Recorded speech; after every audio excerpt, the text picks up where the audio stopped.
ஓம் சாந்தி 4/6/2025 காலை முரளி. ஓம் சாந்தி. பாப்தாதா மதுபன். பாபா சொல்றாங்க, இனிமையான குழந்தைகளை, நீங்கள் இப்போது ஸ்ரீமத் படி அமைதியின் ஆழத்தில் செல்கிறீர்கள் சொல்றார் பாபா. உங்களுக்கு பாபாவிடமிருந்து சாந்தி ஆஸ்தி கிடைக்கின்றது, அமைதியினுடைய ஆஸ்தி கிடைக்குதுன்றாரு. இவ்வளோ நாள் நம்ம அமைதி இல்லாம தெரிஞ்சோம் இல்லையா, அமைதி இல்லாம அலைஞ்சோம். இப்ப நமக்கு பாபா வந்து அமைதியின் ஆழத்துல நம்மளை கொண்டு போறாரு. சாந்தியின் ஆஸ்தி இப்ப கிடைக்கிறது. சாந்தியில் அனைத்துமே வந்து விடுகிறதுன்றார். நீங்க அமைதியா ஆயிட்டாலே உங்களுக்கு எல்லாமே கிடைச்சிருன்றாரு. சாந்தியில் அனைத்துமே வந்து விடுகிறதுன்றாரு. ஏன்னா ஆத்மாவோட சுய தர்மமே சாந்தி தான். கேள்வி: புது உலகத்தின் ஸ்தாபனைக்கான முக்கிய ஆதாரம் என்ன? பதில்: பவித்ரதா, தூய்மை. தூய்மை இருந்தாதான் புது உலக ஸ்தாபனையே நடைபெறும். நம்ம வந்து என்னதான் ஞானத்தை சொன்னாலும் தூய்மையா இருந்த அந்த பவித்ரதா தான் முக்கியம். பவித்ரதா இல்லைன்னா அந்த புது உலக ஸ்தாபனை நடைபெறாதுன்றாரு பாபா. எப்போது பிரம்மாவின் உடலில் பிரவேசமாகி புது உலக ஸ்தாபனை செய்கிறாரோ, எப்போ வந்து பிரம்மா பாபா உடல்ல சிவபாபா பிரவேசமாகி புது உலக ஸ்தாபனை செய்கிறாரோ, அப்போது நம்ம என்னவா மாறுறோம்? நீங்கள் உங்களுக்குள் சகோதர சகோதரிகள் ஆகிவிடுகிறீர்கள். ஆண் பெண் என்ற உணர்வு விடுபட்டு போகின்றது. ஆத்ம உணர்வு வந்துடுது. இந்த கடைசி பிறவியில் பவித்திரமாவீர்களானால் பவித்திர உலகின் மாலிக் எஜமானன் ஆகிவிடுவீர்கள் சொல்றாரு. நீங்கள் தனக்கு தானே உறுதி எடுத்துக் கொள்கிறீங்க. இப்ப நமக்கு நாமே நம்ம வந்து ப்ராமிஸ் பண்ணிக்கிறோம், நாங்கள் சகோதர சகோதரி ஆகி இருப்போம் என்று நம்ம வந்து நமக்கு நாமே உறுதி எடுத்துக்கிறோம். விகாரத்தின் திருஷ்டி வைக்க மாட்டோம். யாரையும் நாங்க பார்க்கும்போது ஆணாவோ பெண்ணாவோ பார்க்க மாட்டோம், எல்லாரையும் ஆத்மாவா பார்ப்போம். ஆன்மீக திருஷ்டி நாங்க வைப்போம், விகாரத்தின் திருஷ்டி வைக்க மாட்டோம்ட்டு நம்ம உறுதி எடுத்துக்கிறோம். ஒருவர் மற்றவரை கவனப்படுத்தி எச்சரிக்கை செய்து முன்னேற்றத்தை அடைவோம் சொல்லி நம்ம உறுதி எடுத்துக்கிறோன்றாரு. பாடல்: மணமகள்களே எழுந்திருங்கள்ட்டு பாட்டு ஓடுது. ஏன்னா மணமகன் ஊர்வலம் போக போகுது. மணமகள்லாம் வீழ்ச்சாதானே அவர் கூடவே போக முடியும், அதனால அந்த பாட்டு ஓடுது. ஓம் சாந்தி. இனிமேல இனிமையான ஆன்மீக குழந்தைகள், பாடலை கேட்டீங்க. புத்தியில் சுயதர்சன சக்கரதாரி என சொல்லிக் கொள்கிறார். ஏனென்றால் சிருஷ்டியின் முதல் இடை கடை பற்றி அறிந்து கொள்வது என்பதே சுயதர்சன சக்கரதாரி ஆவதாகின்றாரு. அதாவது இந்த உலகம் எப்படி தோன்றுச்சு, ஃபர்ஸ்ட் என்ன யுகம் இருந்தது, அடுத்து என்ன யுகம், இதுல நம்மளாம் ஆத்மாக்கள் எப்படி நடிச்சோம், எப்படி சுத்தி வந்தோம், இதெல்லாம் தெரிஞ்சுக்கிட்டாலே சுயதர்சன சக்கரதாரி ஆவதாகின்றாரு. விஷயங்களை பாபாவை தவிர வேற யாருமே புரிய வைக்க முடியாது. இந்த முதல் இடைக்கடை விஷயங்கள்லாம் பாபா தவிர வேற யாரும் புரிய வைக்க முடியாது. பாபானா தந்தை, சிவத்தந்தை. பிராமணர்களாகிய உங்கள் ஆதாரம் அனைத்தும் அமைதியில் தான் உள்ளதுன்றாரு. உங்களுடைய ஆதாரமே சைலண்ட் சக்தி தான்றாரு. அனைவருமே அழைக்கிறாங்க, சாந்தி தேவா, ஓ சாந்தி அளிப்பவரே என. சாந்தியை யார் கொடுப்பார்? எல்லாரும் கூப்பிடுறாங்க, சாந்தி தேவா, ஓ சாந்தி அளிப்பவர்னா. அப்ப யார் அமைதியை கொடுப்பாங்க, அல்லது சாந்தி தாமத்திற்கு யார் அழைத்து செல்வார் என்று யாருக்கும் தெரியாதுன்றாரு. இதை குழந்தைகளாகி நீங்கள் தான் அறிவீர்கள். ஆனா நமக்கு தெரியும் யார் வருவாங்க, யார் நம்மள பரந்தாமத்துக்கு கூட்டு போவாங்கன்றது நமக்கு தெரியும்ன்றாரு. பிராமணர்கள் தான் சுயதர்சன சக்கரதாரியா ஆகிறாங்க. தேவதைகள் யாரும் சுயதர்சன சக்கரதாரி என சொல்லிக் கொள்ள முடியாதுன்றாரு. எவ்வளவு இரவு பகலுக்குள்ள வேறுபாடு பாருங்கன்னு சொல்றாரு பாபா. குழந்தைகளாகி உங்களுக்கு இப்ப புரிய வைக்கிறாரு. நீங்கள் ஒவ்வொருவருமே சுயதர்சன சக்கரதாரி தான்ன்றாரு. எல்லாருமே நம்ம பேகேஸ் எல்லாருக்கும் தெரியும் இல்லையா, தேவதையா இருந்தோம், அப்புறம் அப்படியே சத்திரியரா மாறணும், அப்புறம் வைஷ்யர், அப்புறம் சூத்திரர், 5 சொரூபமும் நமக்கு தெரியும். எல்லாருமே சுயதர்சன சக்கரதாரி தான்ன்றாரு. நம்பர் வார் புருஷார்த்தத்தின் அனுசாரம் நம்ம வந்து சுயதர்சன சக்கரதாரி தான் எல்லாருமேன்றாரு. வெறும் 108 லட்சுமணாராயணன் மட்டும் கிடையாது, எல்லாருமே தான் சுத்துறீங்க அப்படின்றாரு சுயதர்சனத்தை. சுயதர்சனம்னா நம்மளோட ஆத்மா எப்படி கடந்து வந்த பாதை, அதை தான் சுயத்தை வந்து தரிசனம் செய்யறது. அது எல்லாரும் தான் பண்றீங்கன்றாரு. பாபாவை நினைவு செய்ய வேண்டும், இதுதான் முக்கிய விஷயம்ன்றாரு. எல்லாத்த விட முக்கியமான விஷயம் பாபா நினைக்கணும். பாபாவை நினைவு செய்வது என்றால் சாந்தியின் ஆஸ்தியை பெறுவதாகுன்றாரு. பாபா நினைச்சாலே போதும், அமைதியா ஆயிடுவீங்கன்றாரு. அமைதி ஆஸ்தி கிடைச்சிருச்சுன்னு அர்த்தம். சாந்தியில் அனைத்துமே வந்து விடுகின்றனன்றாரு. உங்களுடைய ஆயுளும் நீண்டதாக ஆகிவிடுகிறதுன்றாரு. அமைதியா குளிர்ச்சியா இருந்தாலே, டென்ஷன் ஆகல, கோபம் வரலனாலே பாதி வியாதி இருக்காது உடம்புல. வியாதியே இதுக்கு மூல காரணமே இந்த டென்ஷனு, டிப்ரெஷன், இதெல்லாம் தான். நம்ம மனசு சரியில்லைனா தான் உடம்பும் சரியில்லாம ஆயிடுது. அதனால அமைதியா இருந்தாலே பாதி வியாதி போயிடுதுன்றார் பாபா. உங்களுடைய ஆயுளும் நீண்டதாக ஆகிவிடுகிறதுன்றாரு. நோயற்ற உடலாகவும் ஆகி கொண்டே போகிறதுன்றாரு பாபா வந்தோடனே நம்ம வந்து நீ ஆத்மான்னு சொன்னாரு, நீ பல பிறவிகள் எடுத்து இந்த கடைசி பிரிவினாரு, அடுத்த பிறவி நீ வந்து சொர்க்கத்துக்கு போறேன்னு சொன்னாரு. நம்ம அமைதியாயிட்டோம் இல்லையா? அதனால அமைதியின் அஸ்தி கிடைச்சிட்டு இருக்குது. பாபாவை தவிர வேற யாராலும் சுயதர்சன சக்கரதாரியா ஆக்க முடியாது. ஆத்மா தான் அது போல ஆகிறது. உடம்பு ஆகல, உடம்பு சுயதர்சன சக்கரதாரி ஆகாது, ஆத்மா தான் சுயதர்சன சக்கரதாரியா ஆகின்றது. பாபாவும் கூட அப்படித்தான். ஏனென்றால் சிஷ்யின் முதலிடை கடை பற்றிய ஞானம் அவருக்கு இருக்குது இல்லையா? அதனால அவரும் சுயதர்சன சக்கரதாரி தான் சொல்றாரு. பாடலும் கேட்டீர்கள். இப்போது புது உலகம் ஸ்தாபனையாகி கொண்டிருக்கிறது. பாடலும் மனிதர்கள் தான் ஏற்றிருக்கிறாங்க. பாபா அமர்ந்து சாரத்தை இப்ப நமக்கு புரிய வைக்கிறாரு. அவர் அனைத்து ஆத்மாக்களுக்கும் தந்தை. ஆகவே குழந்தைகள் அனைவரும் தங்களுக்குள் சகோதர சகோதரர் ஆகின்றனர் சொல்றாரு. அவர் எல்லா ஆத்மாக்களுக்கும் தந்தையா இருக்கிறதுனால நம்ம எல்லாரும் சகோதர சகோதரர்களா ஆகிறோம்னு சொல்றாரு. பாபா புது உலகத்தை படைக்கும் போது பிரஜாபிதா பிரம்மா மூலமாக படைக்கிறாரு. அதனால நீங்கள் எல்லாம் சகோதர சகோதரிகளா ஆயிடுறீங்க. உடம்புல இருக்கும்போது பிரதர் சிஸ்டர்ஸ், ஆத்மாவா பார்க்கும்போது பிரதர். ஒவ்வொருவரும் பிரம்மா குமார் குமாரிகள். இது புத்தியில் இருப்பதன் மூலம் பிறகு ஆண் பெண் என்ற உணர்வு விடுபட்டு விடும் சொல்றாரு. மனிதர்கள் இதை புரிஞ்சு கொள்வதே இல்லை. அதாவது நாமும் கூட உண்மையில் சகோதர சகோதரர்கள் என்று அவங்க புரிஞ்சுக்கல. நம்ம எல்லாருமே ஆத்மாக்கள், கடவுளுடைய குழந்தைகள், எல்லாரும் சகோதர சகோதரர்கள்ன்றத புரிஞ்சுக்கலன்றாரு. பிறகு தந்தை படைப்பினை படைக்கிறார் என்றால் சகோதர சகோதரிகள் ஆகின்றனர். அதுக்கப்புறம் ஆண் பெண்ணா நம்ம பிறந்து வரும்போது சகோதர சகோதரிகளா பிரதர் சிஸ்டர்ஸா ஆகிறோம்னு சொல்றாரு. குற்றமான பார்வை நீங்கி விடுகின்றது. பாபா நினைவுபடுத்தவும் செய்கிறார். நீங்கள் அழைத்து கொண்டே இருந்தீர்கள். நம்ம தான் கூப்பிட்டோம். ஹே பதித்த பாவனா என்று நம்ம தான் கூப்பிட்டோம். தூய்மையற்றவர்களே தூய்மையாக்குவரே வாங்க. இப்போது நான் வந்திருக்கிறேன், உங்களுக்கு சொல்கிறேன் சொல்றாரு. நான் வந்துட்டேன், உங்களுக்கு சொல்றேன். இந்த கடைசி பிறவியில் தூய்மையாகுங்கள் சொல்றாரு. நீங்க நிறைய பிறவி எடுத்து வந்து 21 பிறவி தூய்மையா இருந்தீங்க. 63 பிறவிகளா தூய்மையற்றுதான் போனீங்க இல்லையா? எல்லா விகாரம் போயிட்டு எல்லா வேலையும் பண்ணிட்டு தான் வந்தீங்க. இப்ப வந்து இந்த கடைசி பிறவி, இது வந்து கடைசி பிறவி, இப்பதான் தூய்மையாகுங்கன்னு சொல்றாரு. அப்போது நீங்கள் பவித்திர உலகிற்கு மாலிக் அதிபதி ஆவீர்கள்ன்றாரு.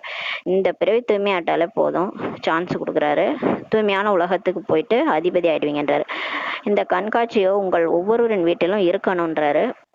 எல்லார் வீட்லயும் அந்த படம் இருக்கணும்ன்றாரு. ஏணிப்படி, சிருஷ்டி சக்கரம் எல்லாமே. ஏனென்றால் குழந்தைகள் நீங்கள் பிராமணர்கள், உங்கள் வீட்டில் இந்த சித்திரங்கள் அவசியம் இருக்க வேண்டும்ன்றாரு. ஏன்னா வீட்டுக்கு வர்றவங்களுக்கு வந்து புரிய வைக்கணும் இல்லையா? இவற்றை வைத்து புரிய வைப்பது மிகவும் சுலபம்ன்றாரு. நீங்க என்னதான் வாயால ஞானத்தை சொன்னாலும் நீங்க வந்து படத்தை வச்சு புரிய வைக்கும் போது எல்லாரும் புரிஞ்சுக்குவாங்க ஈஸின்னு சொல்றாரு. 84 பிறவி சக்கரமும் புத்தியில் இருக்குது.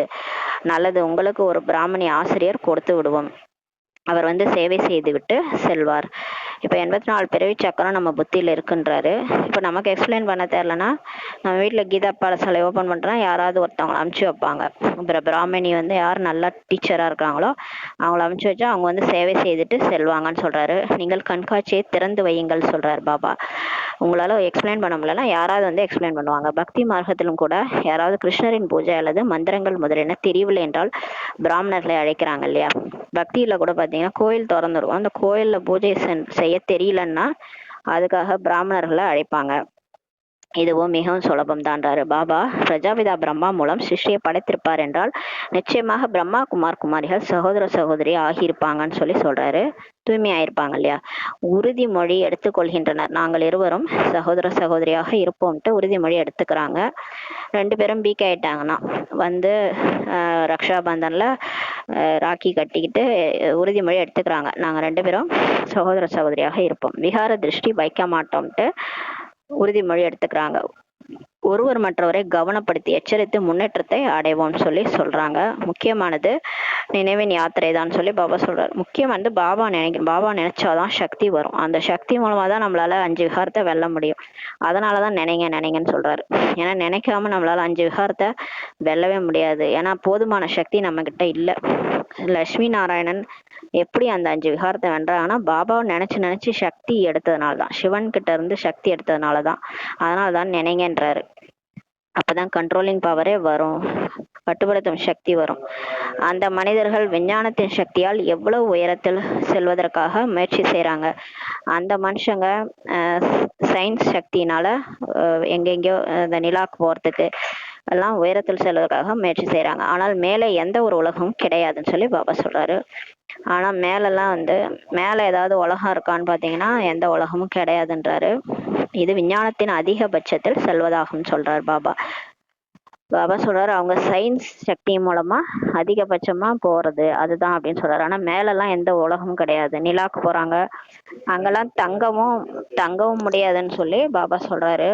இப்போது நீங்கள் அமைதியின் எல்லைக்கு செல்கிறீர்கள்ன்றாரு. ஸ்ரீமத் படி நடந்து அமைதியின் எல்லைக்கு போறோன்றாரு. அவர்களுடையது சயின்ஸு, உங்களுடையது சைலன்ஸ்ன்னு சொல்றாரு பாபா.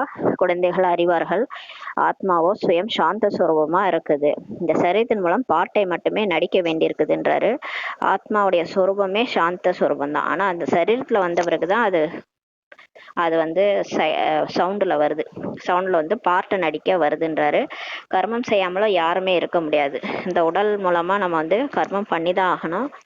உடலுக்கு தேவையான சாப்பாடு கொடுக்கறது எல்லாத்துக்காகவும் நம்ம வேலைக்கு போகிறது எல்லாமே கர்மா தான். நம்ம மூச்சு விடுறது கூட ஒரு கர்மா தான். அதனால கர்மம் செய்யாமலோ யாருமே இருக்க முடியாதுன்றாரு. பாபா சொல்கிறார், தன்னை சரீரத்திலிருந்து விலகிய தனியான ஆத்மா என உணர்ந்து தந்தையை நினைவு செய்வீர்களானால் உங்கள் விகர்மங்கள் விநாசமாகுன்றார். எப்படி நினைக்கணும்னா, நான் இந்த உடல்ல நான் ஆத்மா விலகி இருக்கிறேன், நான் அசிரிரி, நான் தனியா வந்தேன், தனியா தான் போகணும், அப்படி புரிஞ்சுக்கிட்டு பாபாவை பரந்தாமத்தில் அவர் இருக்கிறான்ட்டு தனிமையில நினைக்கும் போது உங்க பாவம்லாம் அழிஞ்சிருன்றாரு. மிகவும் சுலபமானதுன்றாரு. அனைவரும் காட்டிலும் அதிகமாக என்னுடைய பக்தர்கள், அதாவது சிவனுடைய பூஜாரிகளுக்கு புரிய வைங்க. சிவன் கோயிலுக்கு போயிட்டு சிவனுடைய பக்தர்களுக்கு புரிய வைங்க. உயர்ந்தலும் உயர்ந்த பூஜை சிவனுக்கு தான் செய்யப்படுவதாகும் சொல்றாரு. ஏனென்றால் அவர் தான் அனைவருக்கும் சத்கதி அளிப்பவர். முழு உலகத்துக்கும் சத்கதி கொடுக்கிறவர் சிவன் தான். அவருக்கு தான் உயர்ந்தலும் உயர்ந்த பூஜை நடக்குதுன்றாரு. இப்போது குழந்தைகள் நீங்கள் அறிவீர்கள், பாபா வந்துட்டார், அந்த சிவனே வந்துள்ளார் அனைவரையும் உடன் அழைத்து செல்வதற்காக. அதனால்தான் அவர் பேரு மகாகாலேஸ்வர், மகாகால்ட்டு சொல்லுவாங்க. தங்களுக்கான சமயத்தில் நாமும் டிராமாவின் அனுசாரம் கர்மா நிலை அடைவோம் சொல்லி பாபா சொல்றாரு. இப்போ அவங்கவுங்க டைமுக்கு வரும்போது நம்மளும் கர்ம கணக்கெல்லாம் முடிச்சே தீரும் இல்லையா. நம்மளோட கர்ம கணக்கும் முடிஞ்சிரும்ன்றாரு. நம்ம என்ன இங்கேவா அப்படியே வாழ போறோம், எல்லாரும் போய் ஆகணும் இல்லையா. எல்லாரும் ஒரு நாள் வந்தோம், ஒரு நாள் போதான் போறோம். அதான் நம்மளுடைய பாட்டும் முடிஞ்சிரும்ன்றாரு. கர்மாதி நிலைய கர்ம கணக்குல முடிச்சிருவீங்கன்றாரு. முடிச்சுட்டு அந்த உடலை விட்டு எல்லாரும் போய் தான் ஆகணும். பிறகுதான் விநாசம் ஏற்படும்ன்றாரு. நம்ம எல்லாரும் கர்மாதித்தை அடைஞ்சு நம்மளோட கர்ம கணக்கு முடிஞ்சிரும். இங்க யாரையும் சார்ந்து இருக்க மாட்டோம். இருந்தாலும் நம்ம பாபா நினைவுல தான் இருப்போம். ஃபுல்லா பாபா நினைவுல இருப்போம். இல்லைன்னா உடலை விட்டு பரிசாவா போயிடுவோம். போன பிறகுதான் விநாசம் ஏற்படும்ன்றாரு. புருஷார்த்தம் அதிகம் செய்ய வேண்டும்ன்றாரு. ஆனா முயற்சி நம்ம செய்யணும். ஏன்னா டைம் இல்லை, முயற்சி அதிகமா பண்ணணும். அதன் மூலம் நாம் ஆத்மா சதா பிரதானமாக ஆகிட வேண்டும்ன்றாரு.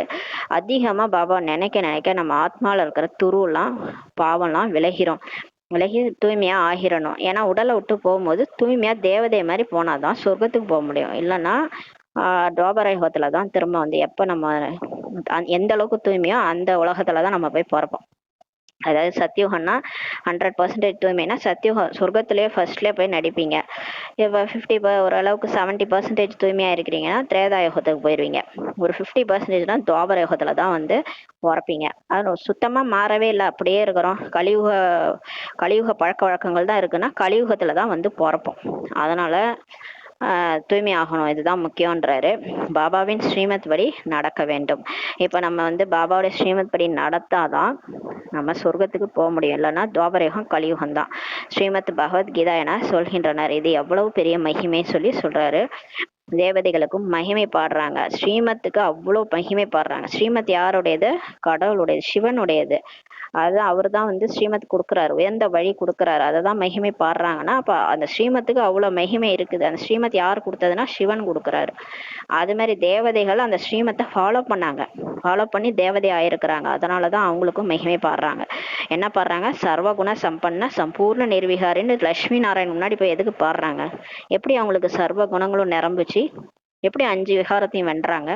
ஸ்ரீமத் படி நடந்தாங்க இல்லையா. ஸ்ரீமத் படி பாபாவுடைய ஸ்ரீமத் படி நடந்தாங்க. அமிர்த வேலை எழுந்தாங்க, முரளி படிச்சாங்க, டிராபிக் கண்ட்ரோல் பண்ணாங்க, உணவுல பத்தியா இருந்தாங்க, வெங்காயம் பூண்டு சாப்பிடல, கவுச்ச சாப்பிடல, இதெல்லாம் விட்டாங்க. அதனாலதான் லட்சுமி நாராயணா மாறினாங்க. அதனாலதான் உங்களுக்கு சர்வகுண சம்பன்ன சம்பூர்ண நிர்விகாரின்ட்டு பாடப்படுது. பாபா தான் வந்து முழுமையான தூய்மையாக இப்ப ஆக்குகிறார். சிவன் தான் வந்து அவங்கள அந்த மாதிரி ஆக்குறாரு. எப்போது முழுமையாக தூய்மையற்ற உலகமாக ஆகின்றதோ அப்போதுதான் பாபா வந்து முழுமையான தூய்மையான உலகத்தை உருவாக்குகிறார். எப்ப இந்த மாதிரி ரொம்ப மோசமா உலகம் ஆயிடுதோ அப்பதான் கடவுள் வரார். யதாஹி தர்மஸ்ய கிளானிர் பவ திவாரத அப்படின்ட்டு ஒரு இது வரும் ஸ்லோகன் கீதையில. எப்போ அதர்மம் தலை தூக்குதோ அப்போ நான் வந்து உலகத்தை அதர்மத்தை அழிச்சு தர்மத்தை நிலைநாட்டுறேன் அப்படின்னா நம்மளுடைய தர்மத்தை நிலைநாட்டுறாரு எல்லா அதர்மத்தையும் அடிச்சு. அப்போதான் பாபா வந்து முழுமையான தூய்மையான உலகத்தை வந்து உருவாக்குறார். அனைவரும் சொல்றாங்க நாங்கள் பகவானின் குழந்தைகள் என்று சொல்றாங்க. அப்படியானால் சொர்க்கத்தின் ஆஸ்தி இருக்க வேண்டும் அல்லவா? பாபா கேட்கிறாரு, நீங்க கடவுளோட குழந்தை தானே, கடவுள் ஆஸ்தி என்ன தெரியுமா? கடவுள் என்ன எடுத்துட்டு வராரு? கடவுள் என்னத்தை உருவாக்குறாரு அப்படின்னா சொர்க்கத்தை உருவாக்குறாரு. அல்லாஹ்னாலே சொர்க்கத்தை உருவாக்குறாரு. அப்ப ஏன் உங்களுக்கு வந்து சொர்க்கம் இல்ல? சொர்க்கம் கடவுளோட குழந்தைகள்னு சொல்றீங்க, அப்புறம் ஏன் உங்களுக்கு சொர்க்கத்தின் ஆஸ்தி இல்லையா? அப்ப எல்லாருக்கும் உண்டுன்றாரு. பிரஜாபிதா பிரம்மா மூலம் இப்போது நாம் சகோதர சகோதரிகளாக ஆக்கி இருக்கிறோம். கல்பத்திற்கு முன்பும் கூட பாபா வந்திருந்தாரு. சிவஜெயந்தி கொண்டாடுகின்றனர். நிச்சயமாக பிரஜாபிதா பிரம்மாவின் குழந்தைகளாக ஆகியிருப்பாங்கன்னு சொல்றாரு. போன கல்பமும் இதே மாதிரி தான் பாபா வந்திருப்பாரு. அதனால தானே சிவஜெயந்தி கொண்டாடுறாங்க. கண்டிப்பா பிரஜாபிதா பிரம்மாவின் குழந்தைகளாக போன கல்பமும் ஆகியிருப்பாங்க. போன கல்பமும் இதே மாதிரி தான் படிச்சு இதே மாதிரி தான் தேவதை ஆயிருப்பாங்க. பாபாவிடம் உறுதிமொழி அளிக்கின்றனர். பாபா நாங்கள் எங்களுக்குள் ஒருவருக்கொருவர் துணைவராக ஆகி பவித்திரமாக இருப்போம்ட்டு உறுதிமொழி கொடுக்குறாங்க. எங்க மதுபன்ல பாபாட்ட உங்கள் கட்டளைப்படி நடக்கிறோம்ட்டு சொல்றாங்க. பெரிய விஷயம் ஒன்றும் இல்லைன்னு சொல்லி பாபா சொல்றாரு. தூய்மையா இருக்கிறது ஒன்றும் பெரிய விஷயமே இல்லை. ஏன்னா இப்போது இது கடைசி பிறவி. இந்த மரண உலகம் அழிந்து விட போகிறதுன்றாரு. எப்ப உலகம் அழின்னு தெரியாது. அந்த மாதிரி இருக்குது இல்லையா? கொரோனா வருது, விநாசம் நடக்குது, அங்கங்க குண்டு போடுறாங்க, ஒரு நாட்டு மேல இன்னொரு நாடு, போர் வரும், போர் வரைக்கும் வருது இல்லையா? இந்த உலகம் நிலைக்கிற மாதிரி தெரியல. இது மரண உலகம் அழிந்து விட போகிறது. இதுல தூய்மையாகிறது என்ன பெரிய விஷயமா என்ன? 2 பேரும் ஒன்னா இருந்துட்டு தூய்மையா இருங்க போதுன்றாரு. இப்போது நீங்கள் புத்திசாலியாக ஆகியிருக்கிறீங்க. யாராவது தன்னை பகவான் என சொல்லிக் கொள்வார்கள். பிறகு அவர்களே பகவானோ அனைவருக்கும் சத்கதி அளிப்பவர் என்பார்கள் சொல்றாரு. சிலர் சொல்றாங்க நானே கடவுள்ன்ட்டு. அப்புறம் அவங்களே அவங்க வாயாலே திடீர்னு சொல்லுவாங்க கடவுள் தான் எல்லாருக்கும் சத்கதி அளிப்பார்ன்ட்டு. அதே வாய் தான் ஒரு டைம் ஒரு மாதிரி பேசுது இல்லையா? இவர் பிறகு தன்னை எப்படி சொல்லிக் கொள்ள முடியும்ட்டு பாபா கேட்கிறாரு. இவருக்கு யார் ரைட்ஸ் கொடுத்தது? நான் தான் கடவுள்ன்ட்டு இவர் எப்படி சொல்லலாம்? கடவுள் உண்மையான கடவுள் கடுப்பு வராது. நான் தான் கடவுளை இவர் என்னமோ கடவுள்ன்ட்டு இவரை சொல்லிக்கிறாருன்ட்டு. அப்போ ஒருத்தவங்களோட பேரை மிஸ்யூஸ் பண்ணாலே பிடிச்சி ஜெயிலில் போட்டுருவாங்க. கடவுளோட பேரே மிஸ்யூஸ் பண்றீங்க, நான் தான் கடவுள்ன்ட்டு. அதான் கேட்குறாரு. கேட்கறதுக்கு ஆள் இல்லையா? அப்போ கேட்குறாரு இவர் பிறகு தன்னை எப்படி சொல்லிக் கொள்ள முடியும்னு சொல்லி பாபா கேட்குறாரு. ஆனால் இது டிராமாவின் விளையாட்டு என புரிஞ்சு கொண்டுள்ளனர். ஆனால் என்ன பண்றது, டிராமாவில் அந்த மாதிரி இருக்குன்ட்டு சொல்றாரு. பாபா குழந்தைகளாகிய உங்களை சுயதர்ஷன சக்கரதாராக ஆக்கி கொண்டிருக்கிறார். பாபா சொல்றாரு இப்போது சேவையில் ஈடுபடுங்க. இப்ப நீங்க வந்து ஒண்ணும் இல்லை, நீங்க இருக்கிற இடத்துல எல்லாருக்கும் ஞானத்தை சொல்லி புரிய வைங்க, அவ்வளவுதான். எவ்வளவு பேரை பாக்குறீங்களோ, யாரெல்லாம் துக்கத்துல இருக்கிறாங்களோ அவங்களுக்கெல்லாம் வந்து அந்த துக்க கடல்ல விஷ கடல்ல மாட்டிட்டு இருக்கிறாங்களோ அவங்களெல்லாம் அந்த படகுல ஏற்றி உட்கார வைங்க, அவ்வளவுதான். சத்தியம் என்ற படகுல உட்கார வைங்க. பாபா பத்தி அறிமுகம் கொடுங்க போதும். ஒவ்வொரு வீட்டிலும் கண்காட்சியை திறந்து வையுங்கள் சொல்றாரு. இதே போன்ற மகா புண்ணியம் எதுவுமே கிடையாது. யாருக்காவது பாபாவை அடிய வழி சொல்வது போன்ற தானம் எதுவுமே கிடையாதுன்னு சொல்லி சொல்றாரு. நீங்க பாபா பத்தி அறிமுகம் கொடுத்துட்டு அவர் எப்படி அடையணும்ட்டு சொல்லிட்டீங்கன்னா அதை போல தானம் வேற எதுவுமே கிடையாது. பாபா சொல்கிறார் என்னை மட்டுமே நினைவு செய்வீர்களானால் பாவங்கள் அழிந்து விடும் சொல்றாரு. நீங்க ஒண்ணும் பண்ண வேணாம், பாபாவை நினைங்க, பாபாவோட அறிமுகத்தை எல்லாருக்கும் கொடுங்க. இதை மட்டும் பண்ணிட்டீங்கன்னா போதும். அதனால தான் பாபாவை அழைக்கிறாங்க. பத்தித்த பாவனா அப்படின்ட்டு கூப்பிடுறாங்க. எதுக்கு கூப்பிடுறாங்க? துக்கத்துல இருக்கிறாங்க இல்லையா? துக்கத்துல இருந்து பாவத்தை அழிக்கிறதுக்காக தான் கூப்பிடுறாங்க அவரை. ஏன்னா அவரை நினைச்சாதானே பாவம் போகும். துக்கத்துல இருந்து விடுப்பவரே வழிகாட்டியே வாருங்கள் என்று அழைக்கிறாங்க. உங்களுடைய பெயரும் பாண்டவர்கள் என்று பாடப்பட்டுள்ளது. பாண்டவர்கள்னா பண்டானா வழிகாட்டி, ஆனால் நம்ம பேரும் பாண்டவர்கள்னு அழைக்கப்பட்டுள்ளது. நம்ம தான் வழிகாட்டியா இருக்கிறோம். பாபா நமக்கு வழிகாட்டாரு, நம்ம மற்றவங்களுக்கு வழிகாட்டுறோம். பாபாவும் வழிகாட்டியாக உள்ளார். ஆத்மாக்கள் அனைவரையும் அழைத்து செல்வார். கண்டிப்பா எல்லாரையும் கூட்டிட்டு போவாரு. ஏன்னா எல்லாரும் அவரை தானே கூப்பிடுறாங்க. இவர் ஆன்மீக வழிகாட்டி. அது சரீரம் தொடர்பான உலகாயுத ரீதியான யாத்திரை. இப்ப கோயிலுக்கு போறோம், குளத்துக்கு போறோம், நடந்து போறோம், பஸ்ல போறோம், அதெல்லாம் உடம்ப வச்சுக்கிட்டு தூக்கிட்டு போறோம். சரீரம் தொடர்பான யாத்திரை. இது வந்து ஆத்மாவினுடைய யாத்திரை. இது உடம்பு தூக்கின்னு போகணும்னு அவசியமே இல்லை. உடம்பு எங்கேயா ஒரு இடத்துல கடைச்சிட்டு ஆத்மா மட்டும் பரந்தாமத்துக்கு போகணும், பாபா நினைக்கணும், அவ்வளவுதான். சிவனை தேடி கோயில் கோயிலா அலைய வேண்டிய அவசியம் இல்லை. உட்காந்த இடத்துல பாபா அப்படியே பரந்தாமத்துக்கு கனெக்ட் பண்ணிட்டீங்கன்னா டைரக்டா சக்தி எல்லாம் கிடைச்சிரும். அப்புறம் நீங்க இருக்கிற இடமே கோயில் மாதிரி ஆயிடும். இது ஆன்மீக யாத்திரைன்னு சொல்லி சொல்றாரு. சத்தியுகத்தில் பக்தி மார்க்கத்தின் சரீர சம்பந்த யாத்திரைகள் எல்லாம் கிடையாதுன்றாரு. சொர்க்கத்துல இந்த மாதிரி எல்லாம் சரீர சம்பந்த யாத்திரைகள், கோயிலுக்கு எல்லாம் போக மாட்டாங்க. கோயில் கோயிலெல்லாம் கட்டி வச்சு அங்கே கோயிலுக்கெல்லாம் யாரும் போக மாட்டாங்க. ஏன்னா அவங்க இருக்கிற இடமே கோயில் மாதிரி இருக்கும். அங்கே நீங்கள் பூஜைக்குரியவராக ஆகிறீர்கள். இப்போது பாபா உங்களை எவ்வளவு புத்திசாலிகளாக ஆக்குகிறார். ஆக பாபாவின் வழிமுறைப்படி தான் நடக்க வேண்டும் இல்லையா? இப்போ கடவுளே வந்துட்டார் இல்லையா? கடவுள் வந்து நம்மளை புத்திசாலியாக ஆக்குறாரு சிவன். அவரோட வழிமுறைப்படி தான் நடக்கணும் இல்லையா? ஸ்ரீமத் படி நடக்கணும் இல்லையா? ஏதாவது சந்தேகம் முதலியன இருந்தால் கேட்க வேண்டும் சொல்லி பாபா சொல்றாரு. உங்களுக்கு சந்தேகமா கேளுங்க. இந்த பாயிண்ட்ல சந்தேகம், இந்த பாயிண்ட் எப்படி இது வந்தது அப்படி இப்படின்னு டவுட் வரும். புதுசா கேட்கறவங்களுக்கு டவுட் வரும். 5 வருஷம் முரளி படிச்சவங்களுக்கு டவுட்லாம் வராது. புதுசா வரவங்களுக்கு தான் டவுட் வரும். அவங்க கேளுங்கன்றாரு. இப்போது பாபா சொல்கிறார், இனிமேல இனிமையான குழந்தைகளே ஆத்மாபிமானி ஆகுங்கள்ன்றாரு. சோல் கான்சியஸ்ல வாங்க. அந்த பாடி கான்சியஸ்னாலதான் எல்லா சந்தேகம், எல்லா பிரச்சனை எல்லாம் வருது. ஆத்மாபிமானி ஆகுங்கள். தன்னை ஆத்மா என உணர்ந்து பாபாவை நினைவு செய்யுங்கள் சொல்றாரு. உண்மையில இந்த சரீரம் அழிஞ்சு போயிடும். ஆத்மா தான் அழிவற்றது. ஆத்மாவும் பாபாவும் அழிவற்றவங்க. ஆத்மான்னு புரிஞ்சுட்டு தந்தையை நினைவு செய்யுங்க. நீங்கள் என்னுடைய செல்ல குழந்தைகள்னு சொல்றாரு. யாரு?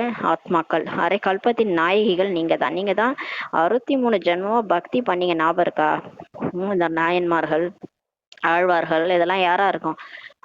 எல்லாம் வந்து சிவனை உருகி உருகி பக்தி பண்ணவங்க எல்லாம் நாயகிகள் தானே. அரை கல்பத்தின் நாயகிகள் நீங்கள் சொல்றாரு. ஒருவருக்குத்தான் ஏராளமான பெயர்கள் வைத்துள்ளனர். இந்த சிவனுக்கு தான் இவ்வளோ பேர் வச்சிட்டாங்க. பபுல்நாத், பசுபதிநாத், என்னது காசி விஸ்வநாத், எல்லா பேரும் இவருக்கு தான்.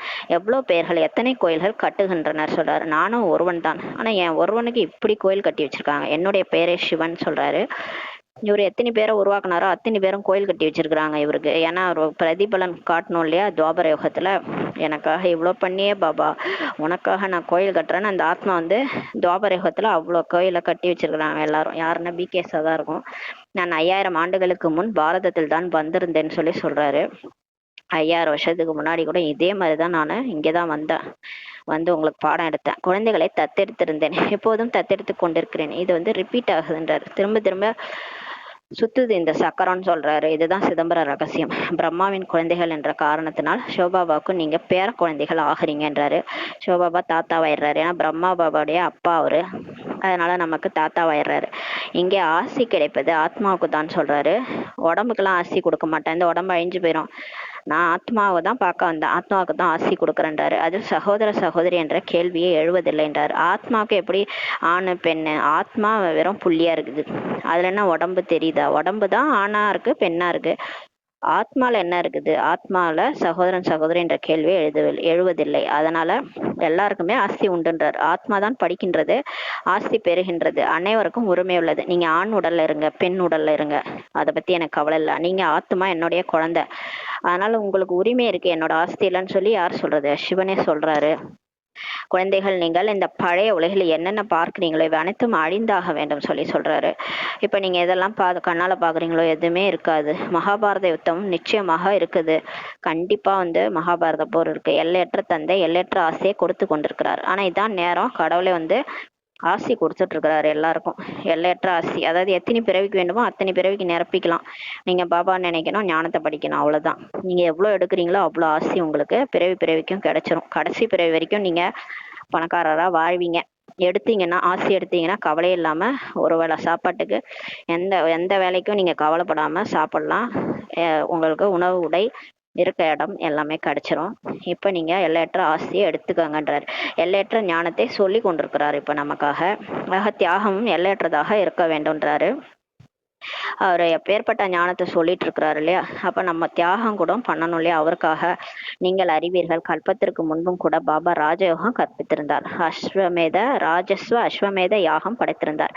பிறகு ராஜ்யத்திற்காக சத்தியுக புது உலகம் அவசியம் வேண்டும் சொல்லி பாபா சொல்றார். இந்த அஸ்வமேத யாகம் படிச்சு அதுலதான் பிராமணர்கள் நம்மலாம் வந்து நம்மளுடைய உடல், மனம், பொருள் எல்லாத்தையும் தியாகம் பண்றோம். அந்த தியாகத்துல இருந்து கருப்பு குதிரை போட்டா வெள்ளை குதிரை வந்ததுன்ற மாதிரி நம்ம உடல், மனம், பொருள் தியாகம் பண்ணி நம்ம வெள்ளை குதிரையா பரிஸ்தாவா பறந்து போறோம்.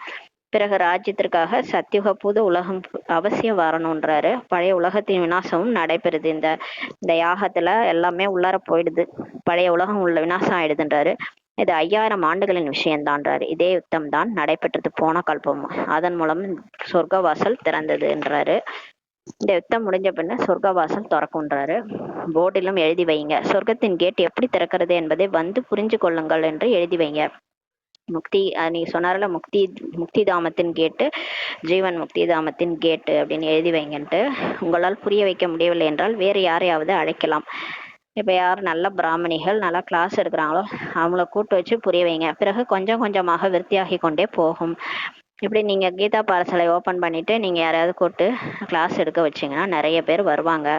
நீங்கள் எவ்வளவு ஏராளமான பிராமணிகள், பிரஜாபிதா பிரம்மாவின் குழந்தைகள். நீங்கள் எல்லாமே 33 கோடி தேவர்கள், தேவி தேவதைகள். ஆஸ்தி சிவபாபாவிடம் தான் கிடைக்கிறதுன்றார் பாபா. அவர் தான் அனைவருடைய தந்தை ஆவார். எல்லாருக்கும் கடவுள்கிட்ட இருந்து தான் ஆசி கிடைக்குது, நம்மள்ட்ட ஒன்றும் கிடைக்கல. பாபா தான் நம்ம மூலமா கொடுத்துட்டு இருக்கிறாரு. அவர் தான் எல்லாருடைய அப்பாவும் அவர் தான், ஆத்மாக்களின் தந்தை அவர் தான். இதையோ புத்தியில் நல்லபடியாக நினைவு வைக்க வேண்டும்ன்றாரு. பிராமணர்களாகிய நாம் தான் பிறகு தேவதை ஆகிறோம். நாம் தான் தேவதையாக இருந்தோம், பிறகு சக்கரத்தை சுற்றி வந்தோம். நாம் இப்போது பிராமணர் ஆகியிருக்கிறோம், பிறகு விஷ்ணுபுரிக்கு செல்வோம். ஞானம் மிகவும் ஈஸி தான்றாரு. ஆனால் கோடியில் சிலர் தான் வெளிப்படுறாங்க. இந்த ஞானத்தை கேட்டா கூட எத்தனை பேர் நிலைக்கிறாங்க, பாதியிலே போயிடுறாங்க இல்லையா. கடைசி வரைக்கும் பிகேவா இருக்கிறவங்க கம்மி தான், கோடியில் சிலர் தான் வெளிப்படுறாங்கன்றார். கண்காட்சியில் எவ்வளவு ஏராளமான பேர் வராங்க. கண்காட்சியில கூட நிறைய பேர் வராங்க. அதில் அபூர்வமாக சிலரே வெளிப்படுகின்றனர். ஆனா எல்லாருக்கும் புரியுதான்னு பார்த்தீங்கன்னா இல்லை, வந்து அப்படியே பார்த்துட்டு போயிடுறாங்க. சிலர் தான் அபூர்வமா வெளிப்படுறாங்க, அப்புறம் சென்டருக்கு வருவாங்க. சிலரும் மகிமை செய்கிறாங்க. மிக நன்றாக உள்ளது, நாங்கள் வருவோம் என சொல்றாங்க. அபூர்வமாக சிலர் 7 நாள் கோர்ஸ் எடுத்துக்கொள்கின்றனர். 7 நாள் விஷயமும் இப்போது என்ன, கீதையின் பாடமும் 7 நாள் வைக்கிறாங்க. 7 நாள் நீங்களும் கூட பட்டியில் இருக்க வேண்டும்ன்றாரு. தன்னை ஆத்மா என உணர்ந்து பாபாவை நினைவு செய்வதன் மூலம் குப்பை முழுவதும் வெளியேறிடும். நீங்க எப்ப நீங்க உங்களையே மறந்து, இந்த உடலையே மறந்து, எல்லா விஷயங்களையும் மறந்து ஆத்மான்னு உணர்ந்து பாபா நினைக்கிறீங்களோ, ஒரு நாளைக்கு ஒரு 4 மணி நேரம் நினைச்சிக்கிட்டீங்கன்னா கூட பரவாயில்ல. அப்படியே இன்க்ரீஸ் பண்ணிட்டே போகணும். உங்க ஆத்மால இருக்கிற குப்பை முழுவதும் வெளியேறிடும்ன்றாரு. அரை கல்பத்தினுடைய அசுத்தமான நோய் தேக அபிமானத்தினுடையதுன்றாரு. எல்லா பிரச்சனையும் இந்த உடம்பு நான் தான் நினைச்சுக்கிறது தான். இதுலதான் நம்ம நிறைய தவறு பண்ணிட்டோம். இந்த உடம்பாலதான் நிறைய தப்பு, எல்லாருக்கும் துக்கம் கொடுக்கறது, எல்லாரையும் திட்டுறது, கோவப்படுறது, எல்லா வேலையும் நம்ம பண்ணது எல்லாமே இந்த தேகாபிமானம், நான் இந்த உடம்புன்னு நினைச்சுக்கிறது தான். அதான் சொல்றாரு, இது அசுத்தமான நோயின்றாரு. அதை இப்போது வெளியேற்ற வேண்டும். ஆத்மாபிமானி ஆகணும். சோல் கான்சியஸ் வந்தீங்கன்னா கண்டிப்பா உங்க மூலமா விக்கிரமம் நடக்காதுன்றாரு. 7 நாள் கோர்ஸ் ஒன்றும் பெரிதல்ல. 7 நாள் கோர்ஸ் புரிஞ்சுக்கிறது பெருசு இல்லை. யாருக்கு வேணாலும் எக்ஸ்பிளைன் பண்ண முடியும். யாருக்கும் ஒரு வினாடியில் கூட புத்தியில் பதியும் இந்த கோர்ஸ்ன்றாரு. தாமதமாக வருபவர்கள் முன்னால் செல்ல முடியுன்றாரு. கடைசியா தான் வந்திருக்கிறேன், என்னாலலாம் பாஸ் ஆக முடியுமா, பாஸ் வித் ஆனர் ஆக முடியுமானா கண்டிப்பா ஆக முடியுன்றாரு. முன்னாடி போக முடியும். அவர்கள் சொல்வார்கள், நாங்கள் போட்டி போட்டு தீவிர முயற்சி செய்து பாபாவிடம் ஆசி பெற்று தீர்வோம்ட்டு கடைசியா வந்தவங்க சொல்லுவாங்கன்றாரு. அநேகரோ பழையவர்களை விடவும் முன்னேறி சென்று விடுகின்றனர்ன்றாரு. நிறைய பேர் முயற்சியில தீவிரமா இருக்கிறாங்க. பாபா நினைவு, முரளி படிக்கிறது, கிளாஸ் எடுக்கிறது, தாரணை செய்யறது, மற்றவங்களுக்கு சேவை செய்யறது, எல்லாத்துலேயும் மற்றவங்கள பழையவங்களை விட முன்னேறி போயிடுறாங்கன்றாரு. ஏனென்றால் நல்ல நல்ல பாயிண்ட்டுகள் தயாராக இப்போ கிடைக்கின்றனன்றாரு. இப்போ பாபா கடைசியாக கிளாஸ் எடுக்கும்போது நிறைய புது பாயிண்ட்ஸ் எல்லாத்தையும் கொடுக்குறாரு, தயாராக கொடுக்குறாரு. அதனால கடைசியில் வரவங்க கூட ஃபாஸ்ட்டாக மூவ் ஆயிடுறாங்க. ஏன்னா அவங்களுக்கு எல்லாமே ரெடிமேடாக இருக்கு இல்லையா. முன்னாடி வந்தவங்களுக்கு இந்த புக்கே கிடைக்காது, முரளி புக்கே கிடைக்காது. அவங்க பாவம் சென்டருக்கு போய் கேட்டுட்டு வருவாங்க. அப்போல்லாம் இந்த மாதிரி ஃபோன் கிடையாது, மொபைல் கிடையாது, எல்லாம் இப்போ ரெடிமேடாக கிடைக்குது இல்லையா. இப்போ கிளாஸஸ்லாம் சீனியர் சகோதரிகளுடைய கிளாஸ் கேட்குறோம், எல்லாருடைய கிளாஸையும் கேட்டு நிறைய ஞானத்தை இப்போ கற்றுக்குறோம் நம்ம. அதனால ஃபாஸ்ட்டாக மூவ் ஆகிறோம். அதான் சொல்கிறாரு. ஏன்னா சுலபமாக உங்களுக்கு எல்லாம் கிடைக்குது. கண்காட்சி முதலியவற்றை புரிய வைப்பதில் எவ்வளவு சுலபமாக உள்ளது. தான் புரிய வைக்க முடியவில்லை என்றால் சகோதரியை அழைக்க வேண்டும். தினம் ஞானம் கற்பித்து செல்லுங்கள் என சொல்ல வேண்டும்ன்றாரு. சொல்லுங்க, எல்லாருக்கும் சொல்லுங்க. இந்த 7 நாள் கோர்ஸோட போயிடாதீங்க, கண்காட்சியோட போயிடாதீங்க. டெய்லி ஞானம் கற்றுக்கங்கன்னு சொல்லணும். 5000 ஆண்டுகளுக்கு முன் இந்த லட்சுமி நாராயணன் ராஜ்யம் இருந்தது. அது 1650 ஆண்டுகள் நடந்தது. எவ்வளவு சிறிய கதை இது. நாம் தான் தேவதையாக இருந்தோம், பிறகு நாம் தான் சத்திரிய வயசுல சூத்திரர் ஆனோம் அப்படின்ட்டு பாபா சொல்றாரு. இதெல்லாம் பாபா தான் நமக்கு சொல்லி புரிய வைக்கிறார். நம்ம தான் தேவதையா இருந்தோம், அப்புறம் சத்திரிய குலத்துல வந்தோம், அப்புறம் வைசியரானோம் துவாபர யுகத்துல, அப்புறம் கலியுகத்துல சூத்திரரா ஆயிட்டோம்னு சொல்லி பாபா சொல்றாரு. நாம் ஆத்மா பிராமணர் ஆனோம். ஹம்சோ என்பதன் அர்த்தம் எவ்வளவு யுக்தியுடன் புரிய வைக்கப்படுகின்றது. விராட ரூபமும் இருக்குதுன்னு சொல்றாரு. ஆனால் அதில் பிராமணர்களையும் சிவபாபாவையும் மறைச்சிட்டாங்க. விராட ரூபம் விஷ்ணுவோடைய அந்த விஸ்வரூப தரிசனம் சொல்லுவாங்க இல்லையா. அதில் தலை ஃபுல்லா அந்த தேவதைகள் இருப்பாங்க, மார்பு ஃபுல்லா அந்த ராமர் சீதை அப்படி இருப்பாங்க. வயிறு பகுதிகளில் அந்த வைசியர்கள், கால் பகுதியில் சூத்திரர்கள் காமிச்சிருப்பாங்க. இதில் வந்து உச்சி குடுமி பிராமணர்களை மறைச்சிட்டாங்க. சிவபாபாவும் யாருன்னே சொல்லலை, எல்லாத்தையும் அந்த விராட ரூபத்தில் மறைச்சிட்டாங்க. அர்த்தம் எதையும் புரிந்து கொள்ளவில்லைன்றாரு. இப்போது குழந்தைகளாகிய நீங்கள் நினைவின் முயற்சி செய்ய வேண்டும். இப்போ நமக்கு வேலையே பாபா நினைக்கிறது தான், வேற எதுவுமே இல்லை. வேற எந்த ஒரு சந்தேகத்திலும் இப்ப வரக்கூடாது. ஆத்மான்னு புரிஞ்சுட்டு பரமாத்மாவை நினைங்க, புள்ளியா நினைச்சு பாபாவை புள்ளியா நினைங்க. வேற எந்த சந்தேகத்திலும் நீங்க வரக்கூடாது. விக்ரமாஜித் ஆகி விக்ரமங்களை வென்று உயர்ந்த பதவி பெற வேண்டுமானால் கவலையை முடித்து விட வேண்டும் சொல்றாரு. இப்ப ஏன் கவலைப்படுறீங்க? கவலைப்பட்டு என்ன ஆக போகுது? ஒண்ணுமே நடக்காது இல்லையா? இது ஏன் நடக்கிறது, இவர் இப்படி ஏன் செய்கிறார், இப்படிலாம் ஏன் கவலைப்படுறீங்க? அடுத்தவங்களே பார்க்காதீங்க. மற்றவங்கள பார்த்தீங்கன்னா அங்கேயே நின்றுடுவீங்க. அது தடை மாதிரி நிற்கும், தடை போட்டுருவாங்க. அப்போ முன்னேறவே முடியாது இல்லையா? அடுத்தவங்கள பார்த்தாலே நம்மளால முன்னேற முடியாது. அதனால யாரையும் பார்க்காதீங்க. விக்ரமாஜித் ஆகி யாருக்கும் துக்கம் கொடுக்காதீங்க. அவங்க கொடுத்துட்டு போறாங்க, நீங்க வாங்காதீங்க. துக்கம் எடுக்காதீங்க, துக்கம் கொடுக்காதீங்க. எங்கேயும் யாரையும் பார்த்து ஸ்டாப் ஆகாதீங்க, நீங்க மட்டும் மூவ் ஆயிட்டே இருங்கன்றாரு. உயர்ந்த பதவி அடையணும்னா கவலைப்படக்கூடாதுன்றாரு. என்ன ஆகுமோ ஏதாகுமோ, இது ஏன் இப்படி நடக்குது, இவர் ஏன் இப்படி செய்யறாருலாம் கவலைப்படாதீங்க. இந்த அனைத்து விஷயங்களையும் விட்டு ஒரே சிந்தனையில் இருக்க வேண்டும். நாம் தமோ பிரதானத்திலிருந்து சதோ பிரதானமாக ஆக வேண்டும். எவ்வளவு பாபாவை நினைவு செய்கிறீர்களோ அவ்வளவு விகாரமர்ஜித் ஆகி உயர்ந்த பதவி பெறுவீர்கள் சொல்றாரு. பாபாவை எந்த அளவுக்கு நம்ம நினைக்கிறோமோ, எந்த மாதிரி ஒரு சூழ்நிலை வந்தாலும் பாபாவை மட்டும் மறக்கக்கூடாது. அவரை நினைச்சிட்டே இருந்து விக்ரமாஜித் ஆகிட்டீங்கன்னா உயர்ந்த பதவி அடைவீங்கன்றாரு. மற்றபடி தவறான விஷயங்களை கேட்டு தனது புத்தியை கெடுத்து கொள்ளக்கூடாது. நிறைய பேர் அந்த தவறான அவதூறுகள் எல்லாம் பரப்புவாங்க. இந்த பிரம்மகுமாரிகள் இயக்கத்தை பத்தியும் தப்பு தப்பா சொல்லுவாங்க, மாத்தி பேசுவாங்க. அதெல்லாம் கேட்காதீங்க. அதை கேட்டு உங்க புத்தியை நீங்க கெடுத்து கொள்ளக்கூடாதுன்றாரு. அனைத்து விஷயங்களிலும் ஒரு விஷயம் முக்கியமானது, அதை மறக்காதீர்கள்ன்றாரு. என்னன்னா, யாருடனும் இப்ப நேரத்தை வீணடிக்காதீங்கன்னு சொல்றாரு. முக்கியமான விஷயம் பாருங்க, பாபா சொல்றாரு, யாருடன் டைம் வேஸ்ட் பண்ணாதீங்க. வேஸ்டா பேசிட்டு இருக்காதீங்க யாரு கூடயும். யாரை பத்தியும் பேசிக்கிட்டு டைம் வேஸ்ட் பண்ணாதீங்க. உங்கள் நேரம் மிகவும் மதிப்பு வாய்ந்தது. ஏன்னா நீங்க பாபா நினைக்க உங்களுக்கு டைமே கிடையாது. நீங்க இந்த சங்கமேகம் ஒரு நொடியும் வைரம் மாதிரின்னு சொல்றாரு பாபா. ஒரு செகண்ட் மிஸ் பண்ணாலும் அங்க சத்தியுகத்துல ஒரு வருஷம் போகுதுன்றாரு. அப்ப எவ்வளவு ஊந்து பாபா நினைக்கிறோம். இங்க டைம் வேஸ்ட் பண்ணாதீங்க, உங்கள் நேரம் மிகவும் மதிப்பு வாய்ந்ததுன்றாரு. புயல்களை கண்டு பயப்படக்கூடாது. மாயா புயல்கள் வரும் தான், நிறைய பிரச்சனைகள் வரும், தொந்தரவுகள் வரும். ஏன்னா 63 ஜென்ம கணக்கு வழக்கு எல்லாமே இங்கதான் முடியணும். வேற எங்க போய் முடிப்போம்? இந்த சங்கமேகம் ஒரே பிரிவுல தான் எல்லாத்தையும் முடிச்சாகணும்.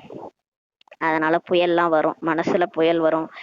எதையும் கண்டு பயப்படக்கூடாது. அதிக கஷ்டங்கள் வரும் தான் சொல்றாரு, நஷ்டம் ஏற்படும் சொல்றாரு. ஆனால் பாபாவின் நினைவை ஒருபோதும் மறக்கக்கூடாது. எந்த மாதிரி ஒரு சூழ்நிலை வந்தாலும், நீங்க கஷ்டம் நஷ்டம் எது வந்தாலும் பாபாவை மட்டும் ஒருபோதும் மறக்கக்கூடாது. நினைவின் மூலம்தான் பாவனமாக வேண்டும். பாபாவை நினைச்சு தூய்மையாயிருங்க. முயற்சி செய்து உயர்ந்த பதவியை பெற வேண்டும்ன்றாரு. இந்த வயதான பிரம்மா பாபா அவர் எவ்வளோ கஷ்டத்தை அனுபவிச்சார்.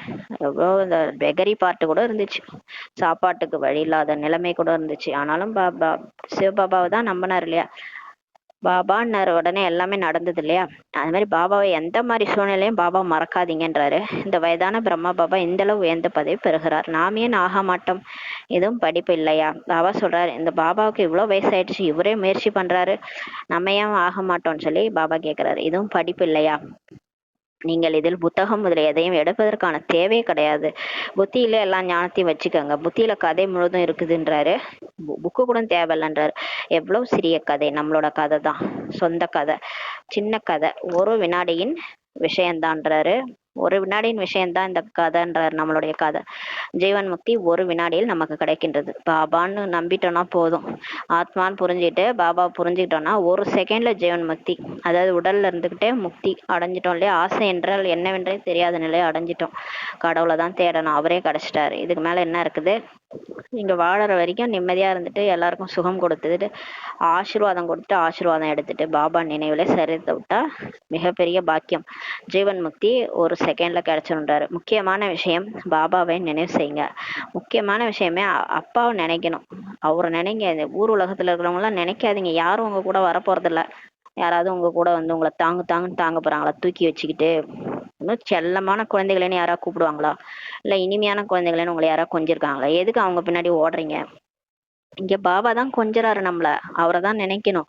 நான் ஆத்துமான்னு புரிஞ்சுட்டு பரமாத்மா தான் நினைக்கணும். அவரை நினைச்சா போதும். அவர் வந்து ஆபத்தாண்டவன் மாதிரி வந்து ஹெல்ப் பண்ணுவாரு. உங்களை உலகின் மாலிக் ஆக்குகிற பாபாவை நீங்க மறந்து போகிறீர்களா கேக்குறாரு பாருங்க. உலகத்துக்கே எஜமான் ஆக்குற பாபா போய் நீங்க மறந்து போகிறீங்களா? போன கல்பத்துல தானே சொர்க்கத்துல எஜமான்னா உட்கார வச்சுட்டு வந்தேன். எப்படி இப்படி மறந்து போய் உட்கார்ந்துருக்கிறீங்கன்னு கேக்குறாரு. சொல்கின்றனர் எல்லாருமே ராஜா ஆகிவிட மாட்டார்கள்ன்ட்டு. பாபாட்டே சொல்றாங்களாம், நாங்க என்ன ராஜாவானா, நாங்க பிரஜையா கூட ஆயிருப்போம்ட்டு. எல்லாருமே ராஜா ஆகிவிட மாட்டார்கள் சொல்லி பாபாட்டே சொல்றாங்களா. அட நீங்கள் அனைவரை பற்றியும் ஏன் சிந்தனை செய்கிறீர்கள் சொல்லி பாபா கேக்குறாரு. பாபா கேக்குறாரு, ஏன் எல்லார பத்தி யோசிக்கிறீங்க? எல்லாரும் ராஜா ஆகிவிட மாட்டாருங்கன்னு எல்லார பத்தி நீங்க யோசிக்கிறீங்க. நீங்க உங்களை பத்தி யோசிங்க.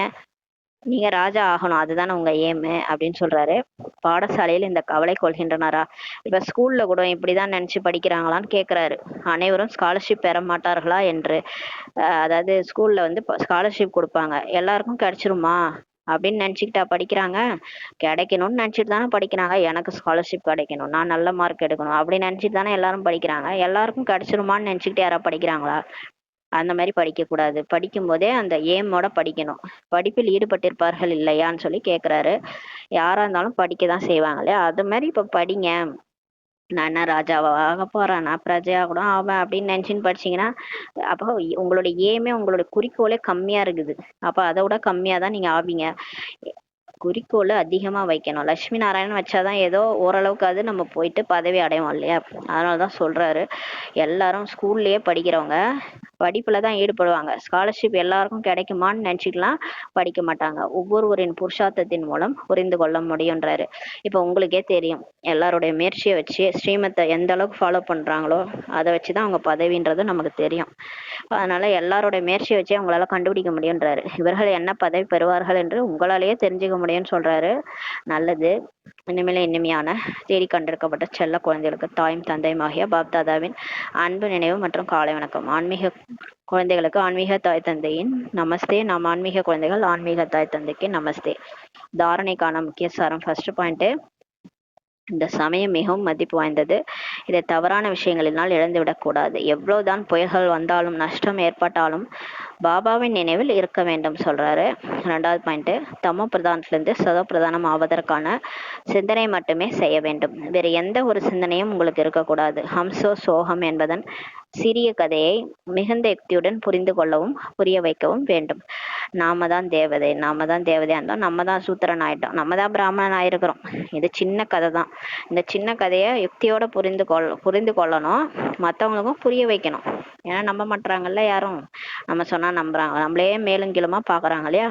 அதனால யுக்தியோட புரிய வைங்க, டைரக்டா சொல்லாதீங்க, யுக்தியா புரிய வைங்க. ஏன்னா அதுதான் உண்மை.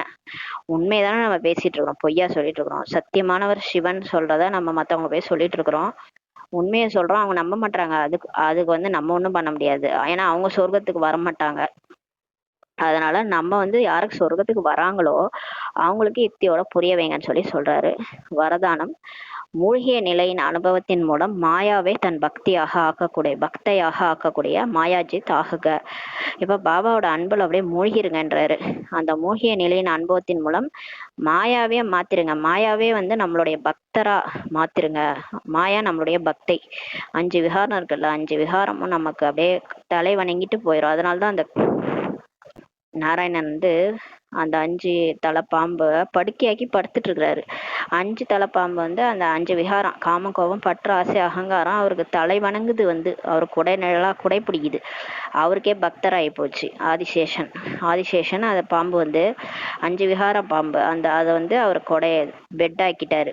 அப்பனா எந்த அளவுக்கு அவர் பாபா நினைவுல மூழ்கிட்டாரு பாருங்க. நாராயணன் வந்து பாபா நினைவுல மூழ்கிட்டாரு. சங்கம யுகத்துல முழுகினதுனால அந்த மாயாவே தலை வணங்குது, மாயாவே பக்தையா ஆகிடுது. அந்த மாதிரி ஆகக்கூடிய மாயை வென்ற ஆத்மா ஆகுக, மாயஜித் ஆகுகன்ற வரதானம் கொடுக்குறாரு. நீங்க எந்த அளவுக்கு பாபா நினைவுல மூழ்கிறீங்களோ உங்களை சுத்தி என்ன நடந்தாலும் உங்களுக்கு தெரியாது. யாரோ கோவப்பட்டு கத்தின்னு இருப்பாங்க, அது உங்களுக்கு தெரியாது. யாருக்கா ஏதாவது நடந்தாலும் உங்களுக்கு என்ன நடக்குதுன்னே தெரியாது. ஏன்னா நீங்க பாபா நினைவுல மூழ்கிட்டு இருக்கிறீங்க. உங்களுக்கு ஆசை இருக்காது, பேராசை இருக்காது. எதை பத்தியும் உலகமே ஏதோ ஒரு பக்கம் போயிட்டு இருக்கோம். கார் வாங்கணும், பங்களா வாங்கணும், வீடு வாங்கணும், வாசல் வாங்கணும். ஆனா உங்களுக்கு எதன் மேலேயும் ஆசை இருக்காது. ஏன்னா நீங்க ஆசைப்படுறது யார? சத்தியமானவர் சிவனை ஆசைப்படுறீங்க இல்லையா? அவரு தான் நேற்று சொன்னார்ல, இங்க இருக்கிற பொருள் என்னை விட உயர்ந்த பொருள் இங்க எதுவும் கிடையாதுன்னு சொல்லிட்டாரு. அப்ப அவரை மேல ஆசைப்படாம நம்ம ஏன் இங்க இருக்கிறது மேல ஆசைப்படணும்? உயர்ந்தவரே கிடைச்சிட்டாரு, நம்ம அவர் மேல ஆசைப்பட்டுட்டு உட்காந்துருக்குறோம். நமக்கு ஆசைன்னா என்னன்னே தெரியாம நம்ம உட்காந்துருக்குறோம். இந்த 5 விகாரம் நமக்கு கீழ்ப்படிஞ்சிரும். அதுவும் வந்து டான்ஸ் ஆடி பார்க்கும். ஒண்ணுத்துக்கும் நம்ம அசைல பாபா நினைவுல இருக்கிறோம் அப்படின்னா அந்த 5 விகாரமும் நமக்கு பக்தையா மாறிடும்ன்றார். மூழ்கிய நிலையின் அனுபவம் செய்வதற்காக தன்னுடைய அநேக டைட்டில்கள் அல்லது சொரூபத்தை ஞாபகம் வச்சுக்கணும். இப்ப இதை சாதாரணமாலாம் இதை அடைஞ்சிட முடியாது. ஏன்னா நம்ம இப்ப ஃபுல்லா மாயாவுடைய கஸ்டடியில தான் இருக்கிறோம். ஏன்னா நம்ம மாயா மாயா இல்லாம இருக்க முடியாதுன்ற மாதிரி இப்போ பற்று வச்சிருக்கிறோம், கோபப்படுறோம், எல்லாமே இல்லைன்னுலாம் சொல்ல முடியாது. பிகேஸ்க்கு எல்லாருமே இப்ப இருக்குது, எல்லாம் மாயாவுடைய அடிமையா தான் இருக்கிறோம். அதனால இதை எப்படி அடையணும்னு சொல்றார் பாபா. மூழ்கிய நிலையின் அனுபவம் செய்வதற்காக தன்னுடைய அநேக டைட்டில்களை ஞாபகம் வச்சுக்கணும். ஃபர்ஸ்ட் பாபாவுடைய நினைவுல மூழ்கணும்னா ஃபர்ஸ்ட் நம்மளுடைய டைட்டில் கொடுத்துருக்கிறாரு இல்லையா, மாஸ்டர் சர்வ சக்திவான், சிவசக்தி, மாஸ்டர் பத்தித்த பாவனர், மாஸ்டர் பகவான், எவ்வளோ டைட்டில் கொடுத்துருக்கிறாரு. மாயாஜித்து, ஜெகஜித்து, அந்த மாதிரி எல்லா டைட்டிலையும் எடுத்துட்டு வாங்க. ஒன்னொன்னும் அந்த சொரூபத்தில் உட்காருங்க, அல்லது சொரூபம் அநேக குணங்களின் அலங்காரம் பண்ணிக்காங்க. அமைதி கடல் மாஸ்டர், அமைதி கடல் மாஸ்டர், சுகக்கடல், எல்லாமே எல்லா குணங்களுடைய அலங்காரம். அநேக விதமான குஷியின் பாபா நினைவுல நம்ம குஷியா இருக்கணும் இல்லையா. அநேக விதமான குஷியின், ஆன்மீக போதையின், நஷாவின், படைப்பவர் மற்றும் படைப்பின் விஸ்தாரத்தின் பாயிண்ட்டுகள் பாருங்க. பாயிண்ட் எல்லாம் கொண்டு வர சொல்றாரு. அதனாலதான் அந்த அம்மன் கையில அத்தனை அஷ்ட கைகள்ல ஒரு கையில வாள் இருக்கும், ஒரு கையில சங்கு இருக்கும், ஒரு கையில சக்கரம் இருக்கும், ஒரு கையில வில்லு இருக்கும், ஒரு கையில அம்பு இருக்கும். பாயிண்டா இது வாள்னா என்னன்னு பார்த்தீங்கன்னா ஞான பாயிண்ட்.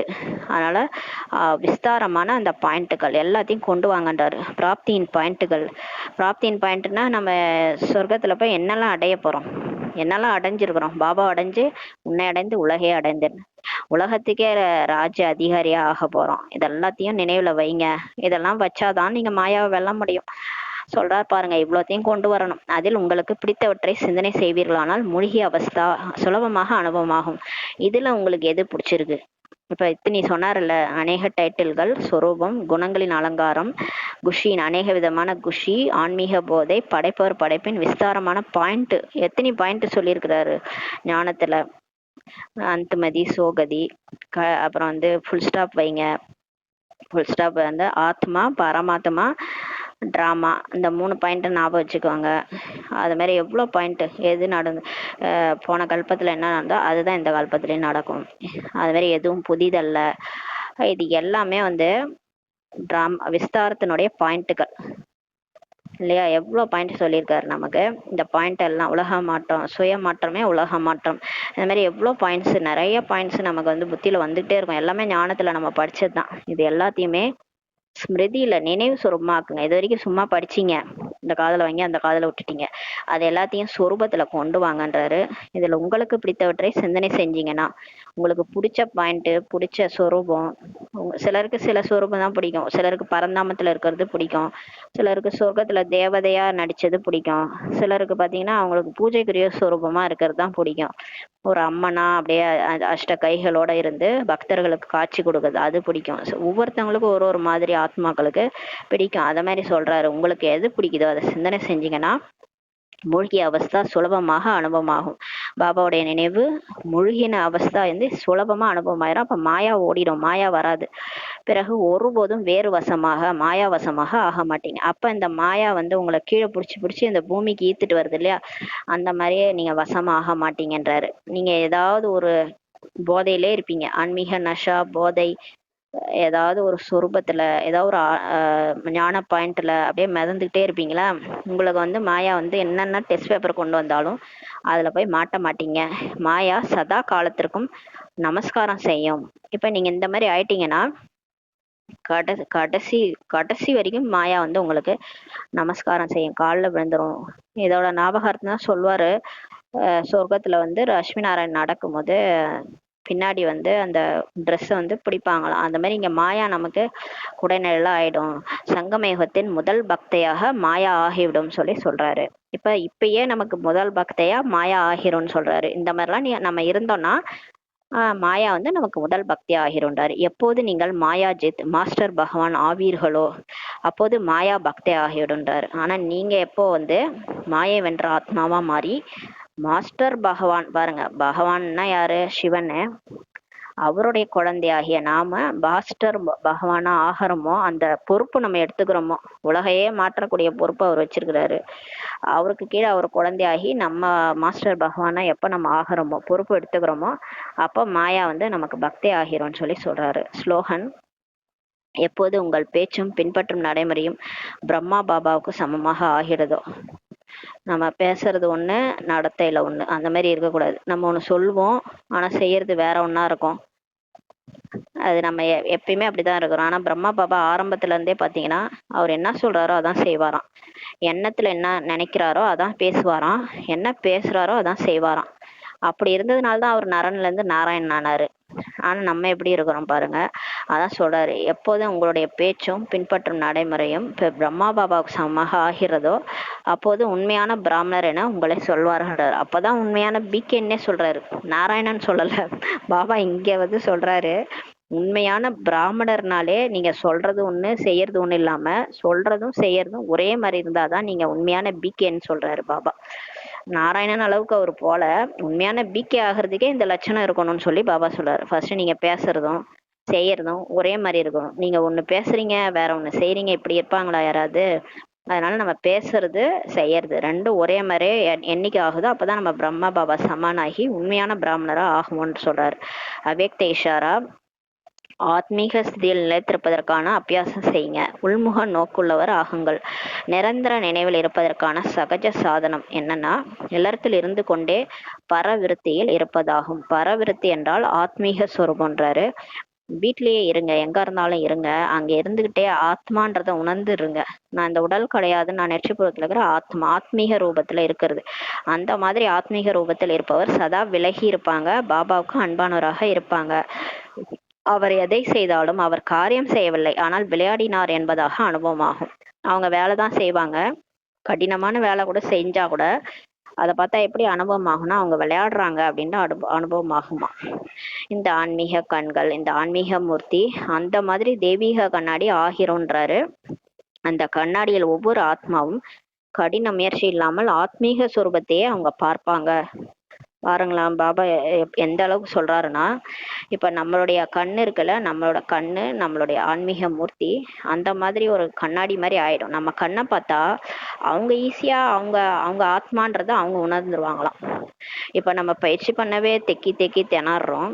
நம்ம ஆத்மா இந்த உடம்பு இல்லை அப்படின்ற அந்த பயிற்சியை பண்றதுக்கே நமக்கு அவ்வளவு கஷ்டமா இருக்கு. பிரம்மா பாபா அந்த அளவுக்கு அவர் பயிற்சி பண்ணியிருக்காரு. தான் ஒரு ஆத்மா அதெல்லாம் எழுதியிருக்கிறாரு. ஃபர்ஸ்ட் எழுத்து பயிற்சி மூலமா தான் நான் ஆத்மா நான் ஆத்மான்ட்டு எழுதியிருக்கிறாரு. யசோதா ஒரு ஆத்மான்ட்டு அவங்க ஒய்ஃப் ஒரு ஆத்மா அப்படின்னு எழுதினாரு. எல்லாரையும் ஆத்மா ஆத்மான்னு ஸ்மிருதியில கொண்டு வந்தாரு. கொண்டு வந்து கடைசியில அந்த சொரூபத்திலே வந்துட்டாரு, தான் ஆத்மான்ற சொரூபத்துல வந்துட்டாரு, ஃபரிஸ்தாவா ஆயிட்டாரு. நம்ம அந்த பயிற்சி செஞ்சிட்டு இருக்கிறோம். இப்ப நம்ம இந்த பயிற்சி செஞ்சுட்டு கடைசியில நம்மளுடைய கண்ணை பார்த்தா வர்றவங்களுக்கு அவங்க ஆத்மானு அவங்களே புரிஞ்சுக்குவாங்களாம். அவங்களுக்கே ஈஸியா கஷ்டம் இல்லாம அவங்க சொரூபத்தை அவங்களே பார்ப்பாங்களாம். எங்கன்னா நம்ம கண்ணுல பார்ப்பாங்களாம். நம்ம கண்ணுல அவங்களுடைய சொரூபத்தை அவங்க பார்ப்பாங்க. அதாவது அவங்க ஆத்மான்றத பார்ப்பாங்க, அந்த கண்ணாடியில பார்ப்பாங்கன்னு சொல்றாரு. அப்ப எந்த அளவுக்கு நம்ம சொரூபமா ஆகணும்னு பாருங்க. நம்ம ஆத்ம சொரூபத்துல வந்து நம்ம கண்ணுல மத்தவங்களுடைய ஆத்மா வெளிப்படணும். அந்த மாதிரி பவர்ஃபுல்லா மாற சொல்றாரு. நம்மளை அதுக்காக என்ன பண்ணணும்னா பரவிருத்தியில இருக்கணும். எல்லாத்துல இருந்துகிட்டே ஆத்மீக சுரூபத்துல நீங்க இருக்கணும்.